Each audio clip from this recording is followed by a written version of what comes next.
There's a growing crisis at Albuquerque's Metropolitan Detention Center and at about jails all around the state right now. 5 of New Mexico's 26 county jails and detention centers are less than half staffed. Half. Searchlight New Mexico recently published an article outlining many of the issues plaguing MDC. Now, in it, reporters revealed 2 letters written over the past 13 months from a longtime guard detailing the conditions he and his colleagues work through every day. Here's one quote that stood out from Sergeant Robert Mason, quote, "The smell of people not being able to bathe for days and trash piling up in cells can be horrific," end quote. That sounds fun. How can we solve a staffing crisis when this is what everyone is hearing about working in these jails, Merritt? I mean, would you walk in even if you were unemployed? Would you want to walk into a jail and work there? I moved back to New Mexico in 2005, and the Albuquerque Journal was running stories about overcrowded conditions Yes. at MDC. Now it's 2022. Yep. And I'm married to a criminal defense lawyer, and visiting MDC was his least favorite thing to do. He started taking, for a number of reasons, just taking purely federal work. And federal cases, defendants in pretrial confinement, they will not put them at MDC. They do not meet federal standards, and the feds say, no way, that's inhumane, that's inappropriate. We cannot meet federal standards. So it gets in the way of simply jurisprudence to have conditions like that. Then you move on to just simply the fact that defendants awaiting trial who are in pretrial confinement can be moved many miles away, sometimes hundreds of miles away. Mm-hmm. That's a burden for their defense lawyers. It degrades their ability to be defended really proactively. In rural areas, that's a tremendous problem because there's a shortage of public defenders. Mm-hmm. And to me, it comes down, there is only a certain pool of people we have going into law enforcement in this state, and it's a question of money. And state police gets the top, and corrections gets the bottom. That's right. And rural police departments are competing with corrections because of pay issues. And we only have so many people. And then you've got APS. Trying to hire more and more and putting more money against that. Yep. And it's probably more satisfying work if you're going into law enforcement. I think the corrections departments in various counties have a real uphill climb to correct this. It's when you think about it, let me go to Inez on this one. It's interesting. Safety is such a concern that the public defender's office, like Merritt just mentioned, won't even let its attorneys set foot in the building to talk with clients. What has to be done here to get this thing moving? If that one anecdote doesn't do it, I don't know what can. Well, it seems as though the people in jail are going to have a great case that they don't have an adequate defense once they go to trial, because if you can't meet with your lawyer, you can't prepare your defense. I mean, it sounds kind of simplistic, but it seems like maybe we're arresting too many people for the wrong things. That's one place to start, is we criminalize so many nonviolent offenses, and people who don't have money to pay fines or to otherwise fix whatever they're charged are stuck in jail. Then you have, of course, the really violent people that probably need to stay there. But you can't have a jail like that. I mean, New Mexico in 1980 was the scene of one of the country's worst prison riots. And in the months ahead of time, people kept saying the jail is the prison is understaffed, the penitentiary is a mess, and then it erupted. I don't want to see Albuquerque and New Mexico have an eruption like that, where we have people die and guards hurt and inmates hurt, and say, wow, we should have prevented this. I mean, if nothing else, send the janitors from the county to clean the place. You don't have to work for the jail to go pick up trash. Mm-hmm. There are other people. Hire a temporary service. There are cleaning services. Go get one and have them take the trash out. I'm chuckling only not because of what you're saying, because it's so simple. You know what I mean? If there's a problem, we can solve this. And I'm appreciative of your reminder of that 1980 riot. The Duran Consent Decree came out of that, as you know, Inez, in 1980. And here we are these years later. And Serge, it was mentioned earlier by Merritt, the 1995 ruling about Bernalillo County being out of compliance with this lawsuit over overcrowding.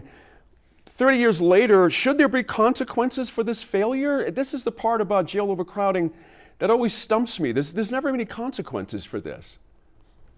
Yeah, because, as a society, we are so addicted to this carceral state that, there's almost, you get no sympathy, right? If you're an inmate, right? Yep, that's right. You deserve what you get. And, I think, I want to just latch onto what Inez was saying, right?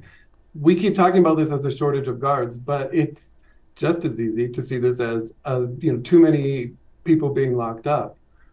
It's almost too on the nose of a metaphor or allegory or whatever literary device this is.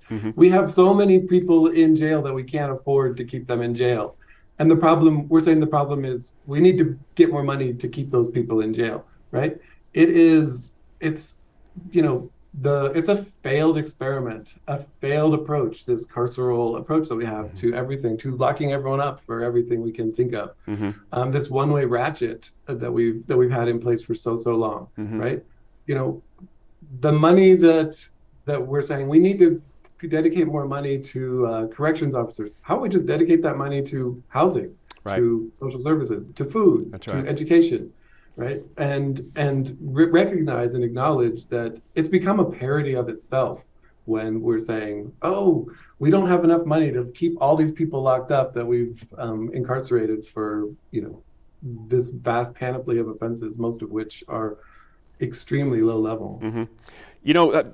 Mary, I wanted you to touch on this as well, that Inez brought up. It's a good point about this nonviolent crimes and investing in other resources to keep low-level crime or criminals out of jail. MDC has been tabbed by the federal judge to hire 111 more guards in the next 2 years. If you do one without the other, will that 111 make a difference? Well, I feel that the state has already moved in that direction to provide the tools to limit pretrial incarceration. And in Albuquerque, it's not always had good outcomes. The pretrial monitoring system has had some pretty notable failures. So I can't say, because I don't have the data, that that's a great approach. I do feel that what we've done in criminalizing minor drug possession is probably excessive. And if, with that, and, those people are not the hardcore dealers. Those are not the people who are perpetuating the problem of our drug addiction problem. And so I agree there may be some offenses that we could look at, but certainly,